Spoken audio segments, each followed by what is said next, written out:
When a world-famous podcast host dropped a casual comment about a Conservative leader's widow, nobody expected the internet to spiral into chaos. It started as a single clip, barely a minute long, but within hours, social feeds lit up with divided reactions, endless theories, and a flood of questions that no one seemed ready to answer. The comment wasn't cruel or mocking. It was curious, almost too curious, as if the host had seen something the rest of the world missed.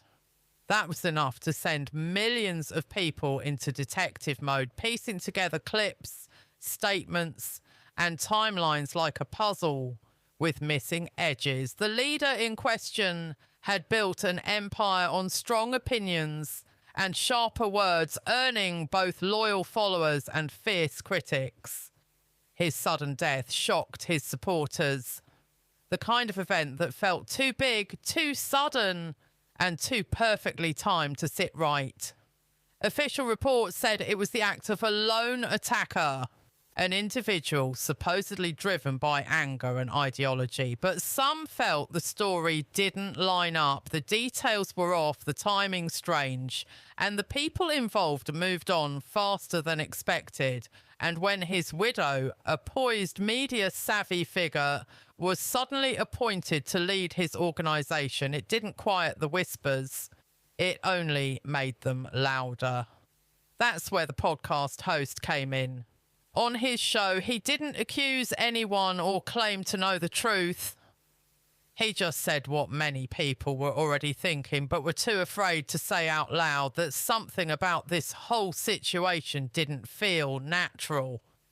He pointed out the coincidences, the inconsistencies, and the way the story seemed to close before the dust had even settled. His tone wasn't conspiratorial, it was skeptical, like someone genuinely trying to make sense of a story that refused to make sense, and that skepticism spread like wildfire. Soon, influencers, commentators, and self-proclaimed investigators began digging deeper. Old footage resurfaced, unreleased photos popped up online. People started noticing strange overlaps, the timing of an internal audit, a controversial business decision made right before the tragedy, and the widow's near-instant rise to power. Every clue led to another question, and every explanation felt a little too polished. Some saw her as a grieving woman trying to protect her husband's legacy. Others thought she was part of a bigger plan that had been set in motion long before he was gone.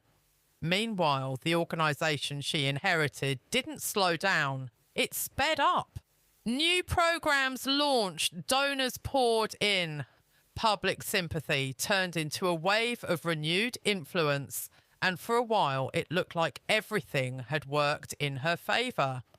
But then leaked documents began circulating online. Screenshots, emails, supposed memos, nothing verified, but all loaded with implications. They hinted at secret meetings, power struggles, and money shifting hands in unusual ways. None of it was proven. But the timing made people's imaginations run wild. If there was even a chance those documents were real, what did that say about how much of the official story we could really trust? The internet divided instantly. One side defended the widow fiercely, calling her strength inspiring and her leadership proof that she could carry on her husband's vision.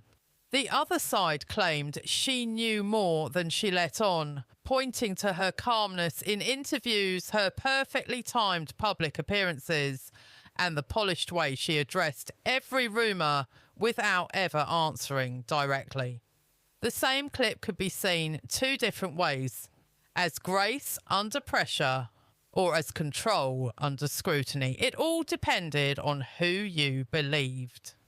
Through all of this, the podcast host kept the conversation alive. He didn't feed the theories, but he didn't dismiss them either.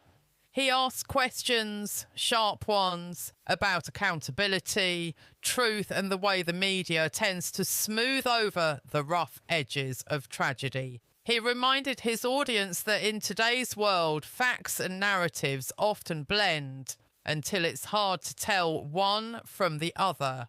And that reminder hit a nerve. People weren't just questioning this one story anymore. They were questioning everything. Every headline, every official statement, every press conference where emotion and control somehow shared the same stage. As the weeks went on, attention shifted from what happened to why it happened and who benefited from it most. The widow kept moving forward, appearing at events, making speeches, talking about unity and purpose. But each new appearance seemed to spark fresh waves of speculation. Every gesture, every word was dissected. Supporters saw courage. Skeptics saw calculation. The truth lived somewhere between the two, but nobody could agree on where. And that's the heart of it. Not just what happened, but what it revealed about how stories are shaped and sold. A single remark from a popular voice had peeled back the illusion of certainty. Suddenly, people realised how fragile truth can be when power, grief, and influence collide. In the end, maybe it wasn't about guilt or innocence at all. Maybe it was about how easily perception can replace reality when emotions run high. So the question now isn't just whether something deeper was hidden. It's whether we're even capable of seeing it if it was. The story has faded from headlines, but the unease remains, that feeling that something about the whole thing never quite fit together. Maybe the host was just stirring the pot, or maybe he saw what others were too afraid to notice. Either way, one thing's clear. Once a seed of doubt takes root online, it grows fast and it never really dies. If you like the story, then do not forget to subscribe the channel. Because in a world built on attention, every mystery becomes currency, and the truth, whatever it is, becomes the one thing nobody can fully afford to share. From the disguised man's strange behaviour to the TPUSA memo with its unusual timeline to the conflicting reports about the equipment involved, all of these details have led many to believe that the chain of events could not have been a coincidence. More and more people are beginning to suspect that the whole thing is being orchestrated, a scenario designed to control information and public opinion. The Charlie Kirk case has now gone beyond a personal incident, becoming a symbol of the confrontation between power, influence, and the quest for truth.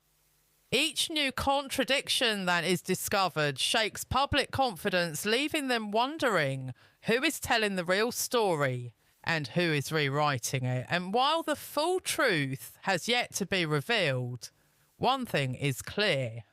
This is not just a tragedy, but a constant struggle to protect the truth. In an age where information can spread faster than the truth itself, the biggest lesson from all of this is stay alert, be skeptical, and never accept easy answers. In a world where information travels faster than truth, the most important thing is the ability to think independently and ask questions. Don't get caught up in the perfect narrative, because sometimes the most polished narrative obscures the true nature of the issue. We need to think critically, observe more deeply, and look for clues instead of just believing what is presented. What about you? What do you think is really going on behind all of this? Share your views in the comments below, and don't forget to like, share and subscribe so you don't miss the next chapter in the ever-expanding mystery series. Because in a world where everything has multiple layers of meaning, true awareness is not just about knowing, it's about daring to look deeper, Ask more carefully and constantly seek the truth.